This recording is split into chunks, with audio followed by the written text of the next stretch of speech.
જે ભાઈને ઈજા થઈ છે ઈ પોલીસ વાળાએ જ કરી છે.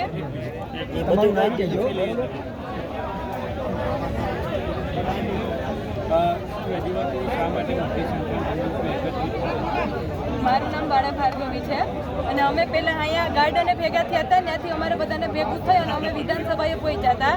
ત્યાં બધા અમે એક થઈ ગયા હતા. ત્યાંથી પોલીસવાળા અમારી પાછળ આવ્યા હતા. એકને હાથ પકડી ખેંચી છતાં કોઈ જાતું નહોતું. તો એક સ્ટુડન્ટને લેવા માટે 4 પોલીસવાળા ભેગા થયા હતા અને 4 એકને ઢળી અને ડબ્બામાં પૂરતા હતા. છતાં એક ભાઈને હાથમાં લાગ્યું છે, હાથમાં લોહી નીકળ્યા છે, બેભાન થઈ ગયા છે, પેટમાં લાગ્યું છે અને પેટમાં હાથના પગના નિશાન બધા છે. એને પણ એ લોકોએ ડબ્બામાં નાખ્યા હતા. ત્યાંથી એ શ્વાસ નહોતા લઈ શકતા, નહોતા ઊભી શકતા કે નહોતા બેસી શકતા. એની પાસેથી બધા પાણી માંગતા હતા. એમ કીધું હતું કે આને હોસ્પિટલે પહોંચાડો.